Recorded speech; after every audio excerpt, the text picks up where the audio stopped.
வேலைக்கான முதல் படி குவி, ஸ்கில்லிங் எவ்ரிஒன் எவ்ரிவேர். வாரே வாவ், கேட்டது கிடைச்சிருச்சு. கேட்டதா? தொகுதி எதுவும் கிடைச்சிருக்கா உங்களுக்கு? நான் ஏன்பா தேர்தலில் நிக்க போறேன்?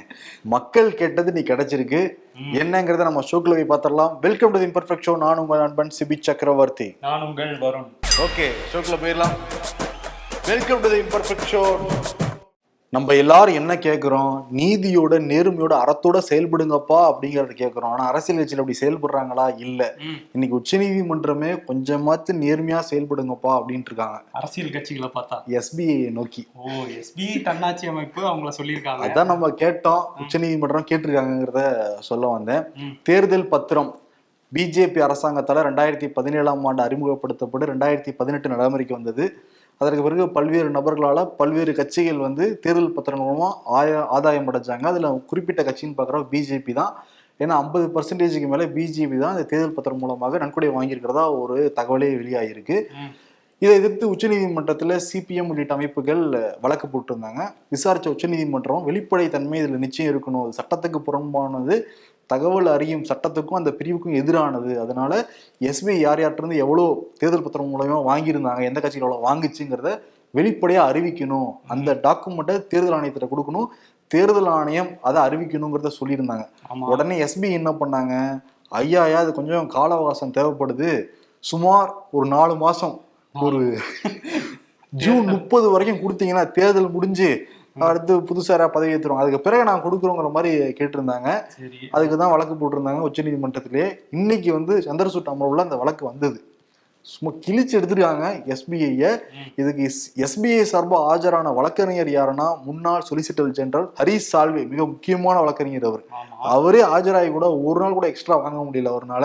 ஏன்னா அந்த அளவுக்கு வீக்கான வாதங்களை எஸ்பிஐ தரப்பு வச்சிருக்காங்க உச்ச நீதிமன்றத்திலேயே. கொஞ்சமாவது நியாயம் இருந்தா தானே வாதம் வைக்க முடியும், எதுவுமே இல்லைங்கிறதுனால அடிச்சு தோச்சிருக்காங்க. அதுல என்ன சொன்னாங்கன்னா, சீரியல் நம்பர் நாங்க செக் பண்ணணும், வாங்கினவங்களும் அந்த கட்சிக்கு போன அந்த பார்ட்டிக்கு போன அந்த மெம்பரும் சீரியல் நம்பரும் கரெக்டாக நாங்கள் மேட்ச் பண்ணணும். லாட்ரி டிக்கெட்டா சீரியல் நம்பர்லாம் செக் பண்றாங்க? அதுக்கு கால அவகாசம் தேவைப்படுதுன்னு நாங்கள் சொல்லியிருந்தோம், கேட்டிருக்கோம் அப்படிங்கிற மாதிரி சொல்லியிருந்தாங்க. அதுக்கு நீதிபதி என்ன சொன்னாருன்னா, நாங்கள் அதை மேட்ச் பண்ண சொல்லவே இல்லையே, நாங்கள் யார் எவ்வளோ வாங்கினாங்க, எந்த கட்சி கொடுத்தாங்கன்னு தானே கேட்டிருக்கோம்.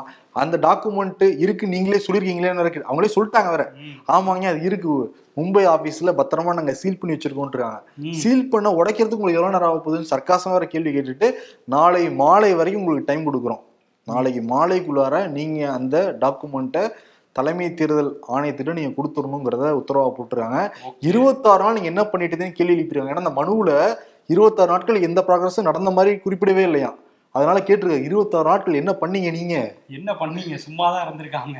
எஸ்பிஐ ஏதாவது வேலை பாக்குறீங்களா இல்லையாங்கிற ரேஞ்சு கேட்டிருக்காரு தலைமை நீதிபதி. அது மக்களும் கேட்பாங்க, உச்ச நீதிமன்ற தலைமை நீதியே கேட்டிருக்காரு. அதுக்கு என்ன சொல்லிருக்காங்கன்னா, இல்ல நாங்க நிறைய ப்ராசஸ் பண்ணிருக்கோம், அதனால வெளிப்படையா சொன்னா பூமி வெடிச்சிரும் அப்படின்னு இருக்காங்க. ஓஹோ, வேற ஏதோ அப்ப பண்ணிருக்காங்க. அப்ப பூமி உள்ளுக்குள்ள இருக்கு, அது வெளியே வந்தா வெடிச்சிரும் அவங்களுக்கே தெரிஞ்சதுனால தேர்தலுக்கு அப்புறம் இதை நாங்க அறிவிக்கிறோம் இருக்காங்க. அதை எதிர்கட்சி முன்னாடியே குற்றம் சாட்டிட்டு இருந்தாங்க. எஸ்பிஐங்கிறது ஒரு தன்னாட்சி அமைப்பு, அதுலயும் உங்களோட ஆக்டோபஸ் கரங்கள் போய் ஆக்கிரமிச்சிருக்காங்க எஸ்பிஐலையும் சொல்லிட்டு இருந்தாங்க. இப்ப நாளைக்கு கொடுத்துதான் ஆகணும். ஏன்னா அந்த எஸ்பிஐ போட்ட அந்த வழக்கை ரத்து பண்ணிருச்சு உச்ச நீதிமன்றம். இவ்வளவு கேள்வி வேற கேட்டிருக்காங்க, கொஞ்சமாச்சும் நியாயமா நடந்துக்கோங்க, நேர்மையாவது நடந்துங்க, பெரிய வங்கின்லாம் சொல்றீங்க. ஆமா, அதனால நிச்சயம் இது நாளை ஈவினிங்குள்ள கொடுத்துருவாங்க. சிலேட் கவர்லாம் ஆல்ரெடி இருக்கே. ஆமா இருக்கு, ஆனா மும்பைல இருக்குன்னு சொல்லியிருக்காங்க. ஃபிளைட்டை பிடிச்சாலும் உள்ள போவாங்கப்பா டெல்லிக்கு, பத்திரமா கொண்டு வந்துடணும், கவர் மிஸ் ஆயிடக்கூடாதுன்னு உச்ச நீதிமன்றம் சொல்லியிருக்காங்க. ஒருவேளை கொடுக்கலன்னா உச்ச நீதிமன்றத்தை அவமதிச்ச மாதிரி ஆயிடும். அதனால மார்ச் 15 தேர்தல் ஆணையம் அதை வெளியிடுவாங்க. வெளியிட்டதுக்கு பிறகு இன்னும் ஹரிஷ் சால்வே சொன்ன மாதிரி உள்ளுக்குள்ள ஒரு பூகம்பம் இருக்கு, அது வெளிப்படையா எல்லாருக்கும் தெரியும். ஆமா, எந்தெந்த ABCD இந்த பேர்ல எல்லாம் யார் இருக்காங்கன்னு உங்களுக்கு 7 குறி எப்பயும் இல்ல அவரு ஜில எல்லாம் வருது. சரி, ஜிக்கு இது தெரிஞ்சிச்சுன்னா என்ன பண்ணுவாரு? அவர் எல்லா இடத்துலயும் என்ன சொல்றாரு, இந்த 10 ஆண்டுகள்ல அசுர வளர்ச்சி அவ்வளவு வேகத்துல போயிட்டு இருக்கு இந்தியா, பொருளாதார வளர்ச்சியில இருந்து எல்லாத்துலயும் சொல்றாரு. ஆனா எஸ்பிஐ இவ்வளவு ஸ்லோவா செயல்பட்டு தெரிஞ்சா கொந்தளிச்சிருவாரு. ஆமா, அவருக்கு தெரியாதுன்னு நினைக்கிறேன். இது வரைக்கும் இந்த தீர்ப்பு வந்ததும் அவருக்கு தெரியாதுன்னு நினைக்கிறேன். பேசவே இல்லை யாருமே. அவரு மக்கள் வளர்ச்சியிலேயே இருக்காரு, அவரு இதெல்லாம் கவனிக்க முடியல. ஊரா போய் திறந்து வச்சுட்டு இருக்காரு எல்லாத்தையும். அதனால தெரியல போல. எஸ்பிஐ வங்கி கிளைங்க திறந்து வச்சிருந்தா தெரிஞ்சிருக்கும். அவரு ஃபுல்லா எய்ம்ஸ் மருத்துவமனை அப்படிதான் திறந்து வைக்கிறாரு, வேற மாநிலத்திலயா? சரி, அதனால இது தெரியல. இந்த வாரம் தேர்தல் தேதி அறிவிக்கப்படும், எல்லாரும் தேர்தல் ஆணையத்தை பத்தி பேசுவாங்கன்னு எதிர்பார்த்தா தேர்தல் தேதி அறிவிக்கிறதுக்கு முன்னாடியே தேர்தல் ஆணையத்தை பத்தி பேசிட்டு இருக்காங்க. காரணம் என்னன்னா, அருண் கோயல் அப்படிங்கிற தேர்தல் ஆணையர் ராஜினாமா பண்ணியிருக்காரு. அவருடைய பதவி காலங்கிறது 2027 வரைக்கும் இருக்கு, டிசம்பர் 5 வரைக்கும் இருக்கு. அதெல்லாம் தாண்டி அடுத்த வருஷம் 2025 தலைமை தேர்தல் அதிகாரியாக இவர் தான் ஆவாரு. இந்த சூழ்நிலை ஒரு ராஜினாமா பண்ணிட்டு போயிருக்கிறது ஒரு பெரிய சர்ச்சையை வந்து கிளப்பி இருக்கு. 1989 வரைக்கும் தனிநபர் தேர்தல் ஆணையமா தான் செயல்பட்டது. 89க்கு பிறகு 3 பேர் அதுல வந்து போட்டாங்க. அது ஒருத்தர் தலைவராக இருப்பாரு. இப்ப ராஜீவ்குமார் தலைவராக இருக்காரு. 2 பேர் இருந்தாங்க. சந்திரா பாண்டியன் ஒருத்தவங்க இருந்தாங்க. அவங்க வந்து பிப்ரவரி மாசம் ஓய்வு காலம் வந்ததுனால ராஜினாமா ரிட்டையர் ஆயிடு கிளம்பிட்டாரு அவரு. இப்ப 2 பேர் சேர்ந்து எப்படி தேர்தல் நடத்த போறாங்க? 140 கோடி மக்கள் கொண்ட ஒரு நாடா இருக்கு. 90 கோடி வாக்காளர்கள் இருக்காங்க. ஸ்ட்ரிக்டா வேற இருப்பாங்க. இருக்கிற எல்லா மாநில தேர்தல் அதிகாரிகளையும் வந்து வழி நடத்தணும். நிறைய வேலைகள் உங்களுக்கு இருக்கு. எப்படி நடத்துவாங்க? இன்னொரு ஆளை நியமிக்கவே இல்லை. ஏன்னா அவர் ரிசைன் பண்ணி அவரு ரிட்டையர்ட் ஆகி ரிசைன்னே வருது. ஏன்னா இவர் ரிசைன் பண்ணிட்டார்ல. சந்திரா பாண்டே வந்து ஓய்வு பெற்று 5 நாட்கள் ஆயிருச்சு, யாரும் நியமிக்கவே இல்லைங்கிற மாதிரி கேள்வி இருந்தது. இப்ப பார்த்தா அருண் கோயலும் ரிசைன் பண்ணிட்டு போயிருக்காரு. ஏன்னா அருண் கோயல் நியமனமே பெரிய சர்ச்சைக்குள்ளாச்சு. 2022ஆம் ஆண்டு IAS ஆபீசரா இருந்து ரிசைன் பண்ணாரு. ரிசைன் பண்ண அடுத்த நாளே தேர்தல் ஆணைய பதவி கொடுக்கப்பட்டது. ஆமா, ஞாயிற்றுக்கிழமை கூட பார்க்காம பதவி கொடுத்தாங்க. ஆமா, உடனடியாக குடியரசுத் தலைவர் கையெழுத்து வேற போட்டாங்க. இப்ப என்னன்னா, இப்ப அருண் கோயலும் ராஜினாமா மட்டும் போயிட்டாரு. இப்ப ஒரே ஒருத்தர் ராஜீவ்குமார் மட்டும் தான் இருக்காரு. அவர் எப்படி தேர்தல் சந்தி நடத்துவாரு அப்படிங்கிற மாதிரி எதிர்கட்சியில் கேள்வி எழுப்புறாங்க. இவருடைய ரிசைனுக்கு ஒரு 3 காரணங்கள் வந்து சொல்லப்படுது. ஏன்னா கடைசியா அவர் போயிட்டு வந்த மீட்டிங்கிறது வெஸ்ட் பெங்கால்ல பேசினப்ப மம்தா பானர்ஜி கட்சி சார்பாக சொன்னவங்க ஒரே கட்டமா தான் இங்க வெஸ்ட் பெங்கால் தேர்தல் நடத்தணும், 2-3 கட்டமா நடத்தக்கூடாது அப்படிங்கிற மாதிரி சொல்லியிருக்காங்க. அதை வந்து தேர்தல் ஆணையர் ராஜீவ்குமார்கிட்ட சொன்னாரா அருண் கோயல். அதற்கு பிறகு 2 பேருக்கும் ஒரு மனக்கசப்பு ஏற்பட்டிருக்கு. அதனால ராஜீவ்குமார்கிட்ட சொல்லாமையே அருண் கோயல் ராஜினாமா பண்ணிட்டு கிளம்பிட்டாருன்னு ஒரு பேச்சு இருக்கு. இன்னொன்று வந்து தனிப்பட்ட காரணம்னு அவர் சொல்றாரு. என்ன தனிப்பட்ட காரணம் வெளிப்படையா அறிவிக்கல. இன்னொன்னு வந்து மேற்கு வங்கத்துல இருந்து ஒரு நீதிபதி, ஆமா, அபிஜித் கங்கோபாத்யாயா, அவர் வந்து ரிசைன் பண்ணி என்ன பண்ணாரு, பிஜேபி ஜாயின் பண்ணாரு. அப்ப இவரும் பிஜேபி ஜாயின் பண்ணுவாராங்கிற ஒரு கேள்வி வந்து எதிர்கட்சிகள் எழுப்புறாங்க. பிஜேபியில அவர் எப்படி தேர்தல் ஆணையர் ஒரு தன்னாட்சி அமைப்புல ஸ்ட்ரிக்டா இருந்தவர் ஜாயின் பண்ணுவார்? நீதிபதினா தன்னாட்சி அமைப்பு தெரியாத வரை சரி. ஆனா வந்து இவர் ஞாயிற்றுக்கிழமை ரிசைன் பண்ணிருக்காரு. அதே மாதிரி ஞாயிற்றுக்கிழமை தான் பதவிக்கு வந்தாரு. அவர் ஞாயிற்றுக்கிழமை தான் பிடிச்சிடலாம் நினைக்கிறேன் அருண் கோயலுக்கு. ஆனா இவங்க குடியரசுத் தலைவர் உடனடியா வேற அதை ஏத்துக்கிட்டு இருக்காங்க. ஓகே, உங்க ரெசிக்னேஷனை ஏத்துக்கிறேன் அப்படின்னு சொல்லிட்டு இப்போ வந்து இந்த ஒரு இடம் காலியா இருக்கு, 2 இடம் காலியா இருக்குல்ல, அந்த 2 இடத்துக்கு ஆள் ஃபில் பண்ணணும்னு சொல்லிட்டு ஏற்கனவே வந்து உச்சநீதிமன்ற தலைமை நீதிபதி, பிரதமர், எதிர்கட்சி தலைவர் 3 பேர் கொண்ட குழு இதை நியமிக்கலாம், புதிய சட்டம் வர வரையும் அப்படின்னு சொல்லி உச்சநீதிமன்றம் சொன்னாங்க. புதிய சட்டம் தானே, நாங்கள் உடனடியாக கொண்டு வந்துடுறோம்னு சொல்லிட்டு பிஜேபி அரசாங்கம் ஒரு சட்டம் கொண்டு வந்து அதில் பிரதமரால் நியமிக்கப்படும் ஒரு மத்திய அமைச்சர், அதுக்கப்புறம் வந்து எதிர்கட்சி தலைவர் சேர்ந்து நாங்கள் தேர்ந்தெடுக்கிறோம் அப்படின்னு சொல்லியிருந்தாங்கல்ல. அதுக்கான ஆலோசனை கூட்டம் இப்போ 15ஆம் தேதி நடத்துறதுக்கு தயாராயிருக்கு. அதுவும் மோடி தலைமையில நடத்த போறாங்க. இப்ப நடத்தி இவங்க நியமிச்சாலும் சர்ச்சை தானே வரும். அதுல சர்ச்சை தான் வரும். எதிர்கட்சி தலைவர் ஒரு ஓட்டு இருக்குல்ல, பாத்துங்க, ஜனநாயகம்னு சொல்லுவாங்க. இப்ப காங்கிரஸ்ல இருந்து கேஸுமே போட்டிருக்காங்க. இப்ப நியமிக்க போற அந்த புதிய ஆணையர் வந்து பழைய இதுபடிதான் நியமிக்கணும், இந்த புதிய சட்டம் இதுல பொருந்தாது அப்படின்னு நீங்க அறிவிக்கணும்னு உச்சநீதிமன்றத்துல காங்கிரஸ்ல இருந்து கேஸுமே போட்டிருக்காங்க. இதுல என்னன்னா, இதுல இன்னொன்னு வேற சொல்றாங்க எதிர்கட்சி சார்பாக, தேர்தல் ஆணையத்திட்ட எஸ்பி கொடுக்கணும்னு சொல்றாங்களே. இப்ப தேர்தல் ஆணையத்துக்கு ஆல்ரெடி வேலை நிறைய இருக்கு, தேர்தல் அறிவிக்கணும், மனுவெல்லாம் வாங்கணும் அப்படின்னு. இப்ப தேர்தல் ஆணையர் இல்லாதனால அதை உடனடியாக அறிவிக்க முடியாதுன்னு சொல்லனால அப்படியெல்லாம் சொல்றாங்கன்னு சொல்லிட்டு எதிர்கட்சிகள் காங்கிரஸ் சார்பா சொல்றாங்க. அதனால முன்னாடியே இன்னைக்கு இந்த தீர்ப்பு வரும்னு தெரிஞ்சுக்கிட்டு அவர் சீன் பண்ண வச்சு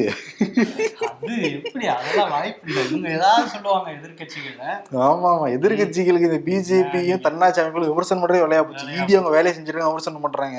சிபிஐ வேலை செஞ்சிருக்காங்க, விமர்சனம் பண்றாங்க. ஐடி வேலை செஞ்சாங்க, விமர்சனம் பண்றாங்க. தேர்தல் ஆணையம் வேலை செஞ்சிருக்காங்க, விமர்சனம் பண்றாங்க. ஆமா, முன்னாள் நீதிபதிகள் கட்சியில சேர்ந்தாங்கன்னா அதையும் விமர்சனம் பண்றாங்க. பதவி கொடுத்தாலும் விமர்சனம் பண்றாங்கன்னா என்ன, யாருக்கு பதவி கொடுத்துருக்காங்க? யாருக்குன்னா கான்வெல்கர்னு ஒருத்தருக்கு கொடுத்துருக்காங்க. இவர் முன்னாள் உச்சநீதிமன்றத்துல நீதிபதியா இருந்தவர். இவர் தான் வந்து ஆதார் சட்டப்படி செல்லும் அப்படிங்கிற தீர்ப்பு கொடுத்த அமர்வுல இருந்திருக்காரு. சபரிமலைக்கு பெண்கள் செல்லக்கூடாது அப்படின்னு சொன்ன அந்த தீர்ப்பு கொடுத்த அமர்வுல இருந்திருக்காரு. குறிப்பா என்ன சொல்லணும்னா, 2002 குஜராத் கலவரத்துல கொலை வழக்கு அப்போ முதல்வராக இருந்த நரேந்திர மோடி உட்பட 64 பேர் மேல இருந்தது. அது மேல்முறையீடுல அந்த மனுவை தள்ளுபடி பண்ணதே இவர் தான் அப்படிங்கிறாங்க. ஸோ அதனால வந்து இதுக்கான ஒரு பரிசா தான் இந்த ஒரு பதவி கொடுத்துருக்காங்க. என்னன்னா, லோக்பால், அந்த லோக்பாலோட தலைவராக நியமிச்சிருக்காங்க. லோக்பாலுங்கிறது அதிகாரிகள், இந்த மாதிரி எம்எல்ஏக்கள், எம்பிக்கள் இவங்கெல்லாம் லஞ்சம் வாங்கினா அந்த லோக் ஆயுக்தா அதிகாரிகள் மூலமா அவங்கள வந்து கட்டுப்படுத்துறதுக்காக, ஊழலை கட்டுப்படுத்துறதுக்கான ஒரு அமைப்பு. அதுக்கு தலைவரா கான்வில்கர் வந்து நியமிக்கப்பட்டிருக்கார். பரிசுங்கிற எதிர்கட்சிகள் சொல்ற குற்றச்சாட்டு தான் எல்லாத்துக்கும் குற்றச்சாட்டே சொல்லுவாங்க. எவ்வளவு நியாயமா விசாரிச்சு மோடி குற்றமற்றவர்னு சொல்லியிருக்காரு அவரு. எவ்வளவு நியாயமா விசாரிச்சு சபரிமலைக்கு அது மாதிரி தீர்ப்பு கொடுத்திருக்காரு. அந்த மாதிரி தீர்ப்பு கொடுத்த அவருடைய செயல்பாடுகளை பார்த்து பிஜேபிக்கு பிடிச்சி, நீங்க ஏன் வீட்டுல சும்மா இருக்கீங்க, வந்துருங்க, வாங்க, உங்களுடைய தேவை நாட்டுக்கு தேவை, உங்களுடைய சேவை எங்களுக்கு தேவைன்னு கூப்பிட்டு வர்றாங்க. அவங்க எங்களுக்குன்னா மக்களுக்கு தேவைன்னு சொல்றாங்க அவங்களே, அதனால வந்து தேவை அப்படின்ட்டு இருக்காங்க. ஸோ அந்த பதவியை வந்து இப்போ கொடுத்துருக்காங்க. பிரதமர் மோடி நாட்டு மக்கள்கிட்ட உரையாட போறாருன்னு ஒரு தகவல் வந்துட்டே இருந்தது. 5:30 மணிக்கு பேசிடுவார், அப்புறம் 6 மணிக்கு பேசிடுவாருலாம் சொன்னாங்க. அப்புறம் அந்த DRDO சயின்டிஸ்டை பாராட்டி தான் அவர் வந்து தகவல் தெரிவிச்சிருந்தாரு அந்த அக்னி ஏவுகணைகளுக்காக. அதற்கு பிறகுதான் அந்த CAA அதை வந்து நாடு முழுக்க இன்று அமல்படுத்தப்படுகிறது, அரசு இதெல்லாம் வெளியிட்டிருக்கு உள்துறை அமைச்சகம். ஆமா, 2019 டிசம்பர்ல நாடாளுமன்றத்துல குடியுரிமை திருத்த சட்டத்தை கொண்டு வந்தாங்க. அப்பவே நாடு முழுக்க மிகப்பெரிய போராட்டம்லாம் நடந்தது. தலைநகர் டெல்லியில ஒரு கலவரமே வெடிச்சது CAA NRC அந்த சட்டங்களுக்கு எதிராக. இப்ப இன்னைக்கு வந்து உள்துறை அமைச்சகம் CAA சட்டம் வந்து அமலுக்கு வந்துருச்சு அப்படின்னு சொல்லியிருக்காங்க. இந்த சட்டத்தில் என்ன முக்கியமான விஷயம் அப்படின்னா, ஆப்கானிஸ்தான், வங்கதேசம் உள்ளிட்ட இந்தியாவோட அண்டை நாடுகளில் இருக்க மைனாரிட்டிஸ், அதாவது அந்த மைனாரிட்டிஸ்னு அந்த சட்டத்தில் என்னென்ன குறிப்பிட்டிருக்காங்கன்னா, கிறிஸ்தவர்கள், பார்சிஸ், ஜெயின்ஸ், சீக்ஸ் இவங்கெல்லாம் வந்து இந்தியாவில் குடியுரிமை வாங்கிக்கலாம் அப்படிங்கிறத இந்த சட்டம் வந்து சொல்லுது. அதில் வந்து இஸ்லாமியர்கள்ங்கிற பிரிவே இல்லை. இதுவே ஒரு பெரிய சர்ச்சையாச்சு. இது இஸ்லாமியர்களுக்கு நெருக்கடி ஏற்படுத்துறதுக்கு தான் இந்த சட்டம் அப்படிங்கிறதும் அந்த டைமில் வந்து பெரிய பிரச்சனையாச்சு. அந்த NRC அப்படிங்கிற சட்டம் நிறைய இந்தியாவில் உள்ள இஸ்லாமியர்களை வெளியேற்றுறதுக்காக தான் அந்த இதுவே கொண்டு வந்திருக்காங்கன்னு எதிர்கட்சிகளும் தொடர்ந்து சொல்லிட்டு இருந்தாங்க. இப்போ எல்லாத்தையும் மீறி இன்னைக்கு வந்து மோடி அரசாங்கம் CAA சட்டத்தை அமலுக்கு கொண்டு வந்திருக்காங்க. ஏன்னா வந்து இந்த வாரத்துல தேர்தல் தேதி அறிவிச்சிட்டாங்கன்னா எதையுமே அமல்படுத்த முடியாது. அமித்ஷா வேற கடந்த ஒரு வாரமாவே சொல்லிட்டு இருந்தாரு, நாங்க தேர்தலுக்கு முன்னாடி இந்த CAA அமல்படுத்துவோம். சில பேர் வந்து இது மதச்சார்போட பேசிக்கிட்டு இருக்காங்க. அப்படிலாம் கிடையாது, இந்த நாட்டு மக்களுக்கு பயனளிக்கக்கூடியதுதான். இது வந்து நாங்கள் தொடர்ந்து 1950 நாங்கள் சொல்லிக்கிட்டே இருக்கோம், அதை நாங்கள் நிறைவேற்றிட்டு தான் போவோம் அப்படின்னாங்க. சொன்ன மாதிரி அவங்க வந்து அமல்படுத்திருக்காங்க. இது என்னென்ன மாதிரி பிரச்சனைகள் வெடிக்க போகுது, விமர்சனம் வரப்போகுதுங்கிறத பொறுத்துட்டு தான் வந்து பார்க்கணும். டீட்டெயிலாக வந்து நாளைக்கு இதை பற்றி பேசுவோம். இந்தியா அலையன்ஸ் சத்தமே இல்லாமல் பல மாநிலங்களில் அப்படியே கூட்டணி பேச்சுவார்த்தை நடத்தி தொகுதி பங்கீடெல்லாம் முடிச்சு சத்தமே இல்லாமல் பல விஷயங்கள் பண்ணிக்கிட்டு இருந்தா கூட வெஸ்ட் பெங்காலில் அவங்களுடைய பாச்சா பழிக்கவே கிடையாது. முக்கியமாக காங்கிரஸ் எங்களுக்கு 4 சீட்டு நிச்சயம் மம்தா தருவாங்கன்னு கேட்டுட்டு இருந்தாங்க. அந்த சமயத்தில் 42 வேட்பாளர்கள் நேற்று மம்தா அறிவிச்சிருக்காங்க. 42 பேர்ல 18 பெண்கள். அதுல கவனிக்கப்பட வேண்டிய விஷயம், 33% இடஒதுக்கீடு அப்படின்னு மசோதாவை நிறைவேற்றி இதெல்லாம் 10 வருஷம் கழிச்சுட்டாங்க அப்படின்னு சொன்னா கூட அவங்க உடனடியாக நான் கட்சியிலே செயல்படுத்துறேன் 50-50ங்கிற மாதிரி வந்து அறிவிச்சிருக்காங்க மம்தா. இதுல என்னன்னா, மஹுவா மைத்ரா அவங்க வந்து லஞ்சம் வாங்கிட்டு தான் கேள்விலாம் கேட்டாங்கன்னு குற்றச்சாட்டுலாம் இருந்துச்சு. அவங்களுக்கு வந்து முன்னாடி ஜெயிச்ச கிருஷ்ணாநகர் தொகுதியை வந்து ஒதுக்கிருக்காங்க. அதே மாதிரி முன்னாள் கிரிக்கெட் வீரர் யூசுப் பதானுக்கு வந்து ஒதுக்கிருக்காங்க. அதே மாதிரி மம்தா பானர்ஜியோடைய வலதுகரம்னு சொல்லக்கூடிய மருமகன் அபிஷேக் பானர்ஜிக்கும் கொடுத்துட்டாங்க. இல்லாம இருக்குமா, அவருக்கு கொடுத்துருக்காங்க. இதுல இவர் ஆதிர் ரஞ்சன் சௌத்ரி, அவர் தான் மக்களவை தலைவர் காங்கிரஸ்க்கு. அவர் என்ன கொந்தளிச்சிருக்காரு, ஏன்னா அந்த பெக்ராம்பூர் தொகுதி தான் யூசுப் பதான் கொடுத்துருக்காங்க. அது முன்னாள் கிரிக்கெட் வீரர். அங்க இஸ்லாமியர்கள் அதிகமா உள்ள தொகுதி வேற. அந்த தொகுதியில தான் இவர் MP. ஏன் தொகுதிக்கே நீங்க ஆள் போடுறீங்களா அப்படின்னு சொல்லிட்டு என்ன சொல்லியிருக்காருன்னா, நாங்க 42 தொகுதியும் நான் தனிச்சுதான் அறிவிச்சிருக்கேன் அப்படின்னு சொல்லி மோடிக்கு சிக்னல் கொடுக்குறாங்க. நான் இந்தியா கூட்டணியில இல்லை, என்னை கொஞ்சம் பாத்துக்குங்கன்னு அவங்களுக்கு அடிபணிஞ்சிட்டாங்க அப்படின்னு ஆதிர் ரஞ்சன் சௌத்ரி சொல்றாரு. ஆனா கார்கே வேற மாதிரி சொல்றாரு. அவர் தான் தேசிய தலைவர் காங்கிரஸ்க்கு. அவர் என்ன சொல்றாருன்னா, இல்ல மம்தா வந்து எப்பவுமே எங்களுக்கு சப்போர்ட்டா இருப்பாங்க, அவங்க அந்த கூட்டணி கதவு திறந்தே தான் இருக்கு, வேட்புமனு திரும்ப வாங்குவாங்கல்ல, வாபஸ் வாங்குறதுக்கான தேதி வரை எங்க கூட்டணி வந்து சாத்தியம் இருக்கு அப்படின்னு நம்புறாரு கார்கே. அவங்கள சொல்லுங்கப்பா, இவரே நம்ம சொல்லிக்கிட்டு இருக்காரு. இவர் சொல்றாரு, அவங்க சொல்ல மாட்டேங்கிறாங்க. இன்னொரு பக்கம் இந்த இந்தியா கூட்டணியில முக்கியமான கட்சியா இருக்கு சமாஜ்வாடி கட்சியோட தலைவர் அகிலேஷ் யாதவ். இவருக்கும் இதே வேலையா இருக்கு, மோடியை வந்து ஏதாவது ஒன்று விமர்சிச்சுட்டே இருக்காரு. இப்ப என்ன சொல்லியிருக்காருன்னா, ஹிட்லர் ஆட்சி தான் நடந்துட்டு இருக்கு 10 ஆண்டு காலமான வந்து மோடியை சொல்லியிருக்காரு. இன்னொரு விஷயம் வந்து அவர் சொல்றாரு, இந்த தேர்தல் எதுக்காக அப்படின்னா ஜனநாயகத்தையும் அரசியல் அமைப்பையும் காப்பாற்றணும், அதுக்காக தான் இந்த தேர்தல் அப்படின்னு சொல்றாரு. அதெல்லாம் நல்லா தான் இருக்குங்கிறதான் பிஜேபியில் இருக்கவங்க சொல்றாங்க. அதுவும் வந்து அதை மாற்ற போறாங்களாம், அந்த அரசியல் அமைப்பெல்லாம் மாற்ற போறோம்னு சொல்லிட்டு கர்நாடக பாஜக MP அனந்த்குமார் ஹெக்டே அவர் என்ன சொல்றாரு, நாங்க 400 தொகுதியில எதுக்கு மோடி ஜெயிக்கணும்னு சொல்லியிருக்காரு, நம்ம அரசியலமைப்பை மாத்தணும், இந்துக்களுக்கு எதிராக இருக்கு இந்த அரசியலமைப்பு, ஸோ 400 தொகுதிக்கு மேல ஜெயிச்சோம்னா மாத்திரலான்னு அவர் பேச எதிர்கட்சிகள்லாம் இப்ப கொந்தளிக்க. இல்ல ராகுல் காந்தி தான் முன்னாடியே சொன்னார். அவரு இப்போ 400 தொகுதிங்கிறவங்க இவங்க வந்து 3ல் 2 பங்கு வந்துட்டா அரசியலமைப்பை மாத்திரலாம், அதுக்கு தான் 400 சொல்லிக்கிட்டு இருக்காரு. மறைமுக திட்டம் அதுதான் ராகுல் காந்தி சொன்னாரு. வெளிப்படையாவே அந்த எம்பிங்கிறவர் அறிவிச்சிருக்காரு. ஆமா, இதெல்லாம் தாண்டி ரயில் மறியல் போராட்டம், ரயில் ரோக்கோ நேற்று வந்து நாடு முழுக்க விவசாயிகள் வந்து நடத்தியிருக்காங்க. தமிழ்நாட்டில் பல்வேறு இடங்கள் வந்து விவசாயிகள் போய் ரயில் எல்லாம் மறிச்சிருக்காங்க. டெல்லியில் வந்து நடந்திருக்கு. அவங்க அந்த வேளாண் பொருட்களுக்கு குறைந்தபட்ச ஆதரவு விலையை கேட்டு தொடர்ந்து போராடிக்கிட்டு இருக்காங்க. அது சார்பாக தான் நடத்தப்பட்டிருக்கு. தொடர்ந்து போராட்டம் பண்ணுவோங்கிறதையும் அறிவிச்சிருக்காங்க விவசாயிகள். தமிழ்நாடு ஆளுநர் RN ரவி அறிக்கை கொடுத்திருக்காரு. தமிழ்நாட்டில் போதைங்கிற வஸ்து ரொம்ப அதிகமாக இருக்கு, பெற்றோர்கள் ரொம்ப பயந்து போயிருக்காங்க, இப்போ கூட தமிழ்நாட்டை சேர்ந்த ஒருத்தரை கைது பண்ணியிருக்காங்க அப்படின்லாம் சொல்லியிருக்காரு. பேர்லாம் குறிப்பிடல.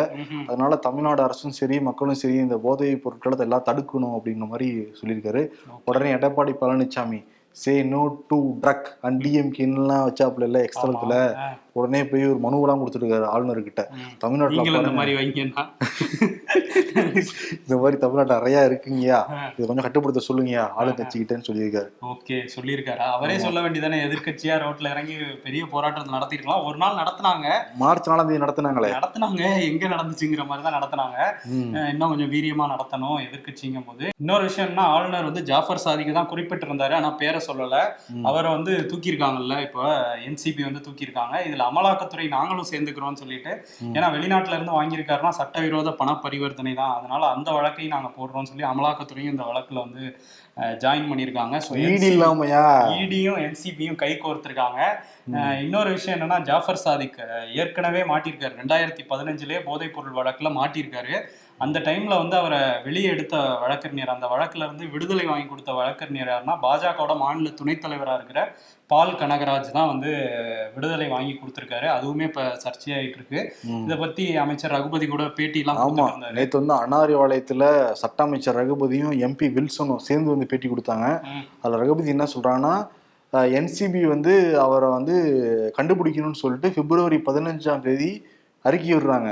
ஆனா பிப்ரவரி 21ஆம் தேதி மங்கைங்கிற திரைப்பட விழாவில் கலந்துக்கிட்டாரு. அப்ப வந்து பிடிக்க வேண்டியதானே அப்படின்ட்டு இருக்காங்க. ஏன் நீங்க பிடிச்சு கொடுக்க வேண்டியதானே, அந்த பாயிண்ட் விட்டுட்டு பாடு எடுப்பாரு சட்டத்துறை அமைச்சர். இன்னொரு விஷயம், அவங்க அப்ப பிப்ரவரி 15 இது ஆளுநர் டேட்டு போட்ட மாதிரி இருக்கு. சரி, ஓகே. ஆனா வந்து இவரு ரகுபதி என்ன சொல்றாருன்னா, நாங்க எல்லாரையும் கட்சியில செக் பண்ணி 2 கோடி தொண்டர்களையும் செக் பண்ண முடியாது அப்படின்னு சொல்றாரு. 2 கோடி தொண்டர்கள் அது அதிமுகல இவங்களா அதை சொல்லிக்கிறாங்க இந்த கேப்ல. ஆனா வந்து செக் பண்ண முடியாது தொண்டர்களை. சரி, இவர் வந்து நிர்வாகியா இருக்காரு, அந்த தலைநகர் சென்னையில முக்கியமான பொறுப்பு கொடுத்திருக்கீங்க, நிறைய மாவட்ட செயலர் கூட நெருக்கமாக இருந்திருக்காப்புல அவரு. இதுல 2015 வழக்குல மாட்டிருக்காரு. இதுல எடப்பாடி கவர்மெண்ட் இந்த வழக்கை விசாரிச்சிருக்காங்கலாம் சொல்றாரு. இவ்வளவு தெரிஞ்சு அவருக்கு பொறுப்பு கொடுத்திருக்காங்க. இதே ரகுபதி தான் கன்னியாகுமரியில பாருங்க, நிறைய பேர்ல வழக்கு இருக்கு, அவனா விசாரிக்காம பிஜேபி சேர்த்திருக்காங்க. அவங்க மேலே போதைப்பொருள் வழக்கெல்லாம் இருக்கு. இவர் தான் டேட்டா கொடுத்தாப்புல. எங்க 4 நாளைக்கு முன்னாடி கொடுத்தாரு. அவங்க மேலே அப்ப நடவடிக்கை எடுக்கலையா? பாஜக காரங்க மேலேயும். இப்போ வந்து சொந்த கட்சிக்கார் இவங்க விசாரிச்சு சேர்த்திருக்கனால அதையும் பண்ணல. இவ்வளவு பெரிய ஓட்டர் நமக்கே தெரியுது. ஆமா, ஓட்டர் இருக்கு. பட் ஆனா இதை வச்சு பெரிய அரசியல் போயிட்டு இருக்கு தமிழ்நாட்டுல. இந்த போதைப் பொருள் பத்தி பேசும்போது, சென்னை அம்பத்தூர்ல மெத்தாபெட்டமைன் அந்த வந்து திரும்பியும் பிடிச்சிருக்காங்க. ஒரு 20 லட்சம் ரூபாய் மதிப்புல வந்து 2 இளைஞர்கள் கிட்ட இருந்து பிடிச்சிருக்காங்க. அவங்க பெங்களூர்ல இருந்து வாங்கிட்டு வந்ததா தகவல் கொடுத்திருக்காங்க. அதே மாதிரி வந்து புதுக்கோட்டை மாவட்டம், அதுல என்னன்னா 20 லட்சத்துல 200 கிராம் தான் இருந்திருக்கு. 200 கிராம் மதிப்பு 20 லட்சம் ரூபா. அப்ப 10 கிராமே வந்து 1 லட்சம் ரூபாய்க்கு வித்துருக்காங்க. ஆமா, அந்த அளவுக்கு. 0.1 கிராம்ங்கிறது 10,000 ரூபாய். இது என்னப்பா அது தங்கத்தோட அதிகமா இருக்கு. மெத்தம்பெட்டமைன். ஆமா, மெத்தபெட்டமைன். இன்னொரு விஷயம் வந்து, புதுக்கோட்டை மாவட்டம் மீமீசல் அந்த மாதிரி சின்ன சின்ன ஊர்கள்லயும் இப்ப பெரிய போதைப் பொருட்கள்லாம் பிடிக்க ஆரம்பிச்சிட்டாங்க. 100 கிலோவுக்கும் அதிகமான ஹாஷிஸ் அப்படிங்கிற அந்த ஒரு போதைப் பொருள் இருக்கான், அது வேற பிடிச்சிருக்காங்க. 876 கிலோ கஞ்சாவும் வந்து பிடிபட்டிருக்கதா சொல்றாங்க. இன்னொன்று, இங்கே கொருக்குப்பேட்டையில் ஒரு மளிகை கடையில் வந்து ஆய்வு நடத்தியிருக்காங்க. அங்கேயும் நிறைய போதைப் பொருட்கள், மாவா உள்ளிட்ட நிறைய தடை செய்யப்பட்ட நம்மளே இப்போ 4 பேர் சொல்லிட்டோம் பிடிச்சிருக்காங்க. இதுல வந்து என்னன்னா, அந்த கடையில யாரு சப்ளை பண்ணியிருக்கா அப்படின்னா, பாஜகவோட ராயபுரம் கிழக்கு மாவட்ட பொருளாளர் ராஜேந்திரன் தான் சப்ளை பண்ணியிருக்காரு. கட்சி பாகுபாடு இல்லாம இந்த போதையை வந்து எல்லா கட்சிகளும் தமிழ்நாட்டுல பரப்பிட்டு இல்ல. இப்ப இந்த ஜாபர் சாதிக்க விசாரிச்சா எல்லா கட்சி நபர்களும் மாட்டுவாங்கிறாங்க. நபர்கள்னா எல்லாருமே நிர்வாகிகள் மாட்டுவாங்கன்னு சொல்றாங்க. நேர்மையான விசாரிச்சா. பட் என்சிபி நேர்மையா விசாரிப்பாங்க, தன்னாட்சி அமைப்புல. ஓகே. அதே மாதிரி இந்த இதெல்லாம் விசாரிக்க வேண்டியது யாரு, கட்டுப்படுத்த வேண்டியது யாரு? தமிழ்நாடு காவல்துறை. தமிழ்நாட்டை பொறுத்த வரைக்கும் முன்னாள் சிறப்பு டிஜிபி ராஜேஷ் தாஸ் ஒரு ஐபிஎஸ் கிட்ட வந்து அத்துமீறினாரு. அதுக்கு பிறகு அவங்கள மிரட்டினாங்க, அந்த வழக்கெல்லாம் நடந்துட்டு இருந்தது. இப்போ ஒரு அப்ஸ்காண்ட் ஆகியிருக்காரு. இப்போ ஒரு லுக்கோ நோட்டீஸே கொடுத்துருக்காங்க. சிறப்பு டிஜிபியா இருந்து கரெக்டாக அவங்களோட வேலையை செஞ்சுருக்கணும். இப்படிலாம் வேலை செஞ்சா டிஜிபியா இருந்தாலும் தலைமுறையை தான் ஆகணும். தேடிட்டு இருக்காங்க அவரை. டிஎம்கே அலையன்ஸ்ல பல கட்சிகள் இருந்தாங்க. அதுல வந்து காங்கிரஸ் மட்டும் கொஞ்சம் இழுபறியாவே இருந்தது. நம்ம சனிக்கிழமையே சொல்லியிருந்தோம், காங்கிரஸ் வந்து 10 தொகுதிகள் கூட ஃப்ரீஸ் பண்ணுவாங்க அப்படின்ட்டு. கரெக்டாக 10 தொகுதிகளோட முடிச்சிருக்காங்க. இப்ப திமுக 21 தொகுதிகள், கூட்டணி கட்சிகள் 19 தொகுதிகள் வந்து போட்டியிட போறாங்க. அதிமுக என்ன நிலைமைன்னு தெரியவே இல்லை. ஆமா, அவங்களை வந்து அவங்க கூட இருந்தவங்களும் தேமுதிகவும் இப்ப கலண்டு போற மாதிரி போயிட்டு இருக்காங்க. தேமுதிக வரைக்கும் முடிவே பண்ணலையா அதிமுக கூட. என்ன சொல்றாங்கன்னா, அன்னைக்கு சொல்லிட்டாங்க, இன்னைக்கு வேற மாதிரி சொல்றாங்க. என்ன சொல்றாங்கன்னா, இல்லைங்க, யார் எங்களுக்கு மாநிலங்களை கொடுக்குறாங்க கூட தான் சீட்டான். பிரேமலதா நிலைப்பாடு இருக்காங்க. அவங்களுக்கு தெரிஞ்சிருச்சு, நம்ம ஜெயிக்க மாட்டோம், 4 கொடுத்தாலும் இல்ல 2 கொடுத்தாலும் நம்ம ஜெயிக்க மாட்டோம், எப்படியாவது உள்ள போயிடணும். அவங்க போறாங்களா இல்ல அவர் போறாரா? சுதீஷ் தெய்வம் மச்சானா, வின்னிங் ப்ராபபிலிட்டி எல்லாருக்குமே தெரியுமா இல்லையா? வாங்கி வச்சுட்டு செலவு பண்றதுக்கு நாங்க எங்ககிட்ட ஒரு எம்பி இருக்குல்லன்னு சொல்லிட்டு திருப்பி இன்னொரு பக்கம் ஸ்வீட் பாக்ஸ் வாங்கலாம். ஸ்வீட் பாக்ஸ்ங்கிறது ஆதரவு கொடுக்குறேன், கொஞ்சம் வீட்டுக்கு ஏதாவது ஸ்வீட் அனுப்பிச்சுடுங்கிறதான் சொல்றேன். சரி, நேத்து வந்து நேர்காணல் நடத்திருக்கு திமுக. விருப்பமனு வாங்கினவங்க இருந்த 600 பேருக்கு வாங்கிருக்காங்க. ஒருத்தருக்கு 1 நிமிஷம் வச்சிருந்தாலும் 600 நிமிஷம் நடத்திருக்கணும். ஆனா கனிமொழிகிட்ட சிலரை மட்டும் தான் 1-to-1 நடத்தினாங்க. இது எல்லாத்தையும் கும்பலா உட்கார வச்சு அதை கிளாஸ் எடுத்துக்கிட்டு இருந்தாங்க. இல்ல, கனிமொழி ஏன் தனியா நடத்தினாங்கன்னா வேற யாருமே அந்த தொகுதியில விருப்பமனுமே கொடுக்கல, அதனால ஆமா எல்லாரையும் பேரும்படி கிட்ட அனுப்பிச்சுட்டு இருந்தாங்க. இதெல்லாம் ஒரு கூத்து தான், அரசியல் கூத்து தான். இப்ப என்னன்னா, திமுக தேர்தலுக்கு தயாராயிட்டாங்க, தொகுதிகளும் முடிஞ்சிருக்கு. அது வெளிப்படையா வரையும் அறிவிக்கல. தேர்தல் தேதி அறிவிக்கப்பட்ட பிறகு அடுத்த நாளே வந்து யார் யாருக்கு என்னென்ன தொகுதிங்கிறத அறிவிச்சு உடனடியாக வேட்பு மனுவும் போட்டு வேலைகள் ஆரம்பிக்க போறாங்களாம் திமுக. அதிமுக என்னன்னா, அவங்களும் விருப்பம் வாங்கினாங்களே 2400 பேர்கிட்ட. அவங்களும் அந்த மாதிரி மாஸ் இன்டர்வியூ தான், எல்லாரையும் வரிசையா உட்கார வச்சு ஹாய் சொல்லிட்டு அனுப்பிச்சிருக்காங்க. அதனால வந்து நேற்று 20 தொகுதி முடிச்சிருக்காங்க. இன்னைக்கு மீதி உள்ள தொகுதி எல்லாம் வந்து முடிச்சிட்டு இருக்காங்க. அவங்க கூட 2 நாள்பா, ஒரே நாள். நான் என்னன்னா, இங்க 2400 இங்க 600 கூட்டி கழிச்சு பார்த்தா எல்லாம் ஒன்னாதான் வருது. ஆமா, இன்னொரு விஷயம் என்னன்னா, இந்த இப்போ திமுகவுக்கு ஒருத்தர் இலாக்கா இல்லாத அமைச்சரா இருந்து இப்ப அமைச்சரே இல்லாதவரா இருக்காருல்ல, செந்தில் பாலாஜி, அவர் வந்து குவார்டர் செஞ்சுரி அடிச்சிருக்காரு. வெளியில கொண்டாடி இருக்காரு. எதுலன்னா 25வது முறையா இப்ப காவல் நீட்டிப்பு வந்து வழங்கியிருக்காங்க. சோ உள்ளதான் இருக்க போறாரு. ஒரு கேக் கொடுத்துடுங்கப்பா புழல் சிறைக்கு. கேக் அவருக்கு ஸ்வீட் பாக்ஸ் வேணாமா? இல்ல, கேக்குன்னு 25வது முறை காவல் நீட்டிப்பு பண்றாங்கல்ல, அதுக்கு கேக் சொன்னேன். சரி, ஓகே. இன்னொருத்தர் வந்து கேக் வெட்டுற மாதிரி அவருக்கு ஒரு விஷயம் நடந்திருக்கு. பொன்முடி அமைச்சரா இருந்து எம்எல்ஏ பதவி வரையும் போயிருந்தது. திருக்கோவிலூர் வந்து காலி ஆயிடுச்சு அப்படின்னு சொல்லி சட்டப்பேரவை செயலர் தேர்தல் ஆணையத்துக்கே கடிதம் அனுப்பிட்டாரு. ஆனா இன்னும் தேர்தல் ஆணையம் வந்து காலி ஆயிடுச்சுன்னு அறிவிக்கல. இப்போ வந்து இன்னைக்கு உச்சநீதிமன்றத்துல அப்பீல் பண்ணியிருந்தாருல 3 ஆண்டு சிறை தண்டனையை எதிர்த்து இந்த சொத்து குவிப்பு வழக்குல. இப்போ வந்து அந்த தண்டனையை நிறுத்தி வைக்கிறோம் அப்படின்னு சொல்லி உச்சநீதிமன்றம் சொன்னதுனால அவர் வந்து ஸ்வீட் எடு கொண்டாடு மோடுக்கு போயிருக்காரு. திரும்ப எம்எல்ஏ ஆகலாமா அப்படிங்கிற பேச்சு கூட கட்சிக்குள்ள போயிட்டு இருக்கான். பாப்போம், வெயிட் பண்ணி. விருப்ப மனு வாங்கல நேர்காணல் நடத்திக்கிட்டு இருக்காங்க. ஓபிஎஸ் என்ன பண்ணாரு தெரியுமா? புகழையும் இறக்கி விட்டுருக்காரு. இனிமேல் தான் எங்க அண்ணனோட ஆட்டத்தையே நீங்க பார்க்க போறீங்க, நாங்க விருப்ப மனு வாங்க போறோம், விருப்ப மனு வாங்கி பாருங்க, அரசியல் களத்துல ஒரு சூறாவளியை கிளம்ப போறோம், பொறுத்திருந்து பாருங்க அப்படின்ட்டு இருக்காங்க. அதாவது அதிமுக தொண்டர்கள் உரிமை மீட்பு குழு, அது ஒரு கட்சி மாதிரியே பேசிட்டு இருக்காங்க.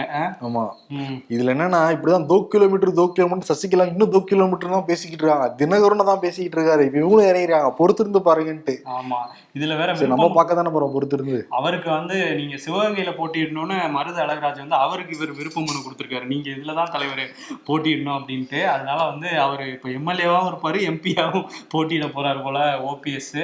இன்னொரு பக்கம் வந்து இன்னைக்கு அண்ணாமலையை வந்து போய் மீட் பண்ணியிருக்காரு சரத்குமார், அஇஅமகவோட தலைவர்.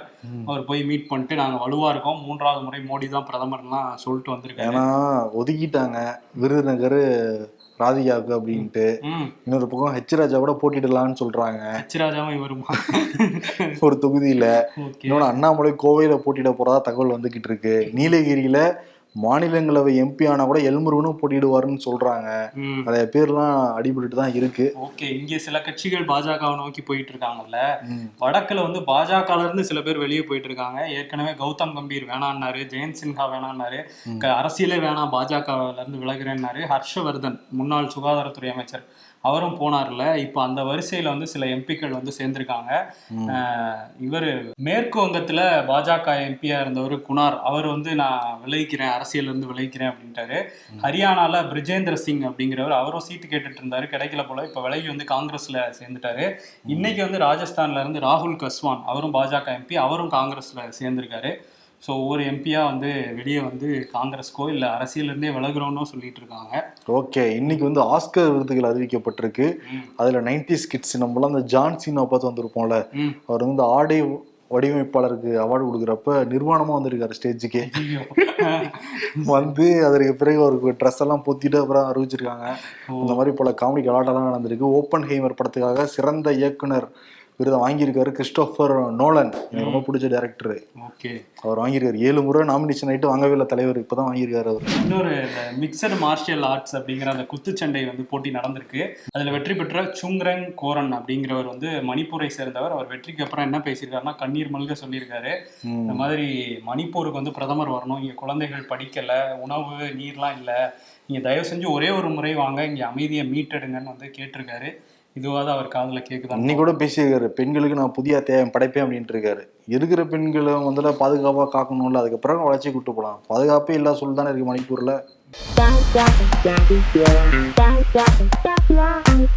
மக்களவை தேர்தலில் கமலின் கட்சிக்கு சீட் இல்லை. தமிழக அரசியல் சரித்திரத்திலேயே இப்படி ஒரு தேர்தல் உடன்பாடு இதுவரைக்கும் நடந்ததே இல்லை தெரியுமா? ஆமா, அவருக்கு ஏன்னா மாநிலங்களவை தான் ஒதுக்கிருக்காங்க, அதனால அப்படி போட்டிருக்காங்க. கையில் காசு இருந்தால் செலவாயிடுமேனு தான் அக்கௌண்ட்டில் காசே சேர்க்க ஆரம்பித்தோம். எப்போ ஜிபே ஃபோன்பே யூஸ் பண்ண ஆரம்பித்தோமோ அப்போலேருந்து 10 ரூபா கூட சேர்த்து வைக்க முடியலை.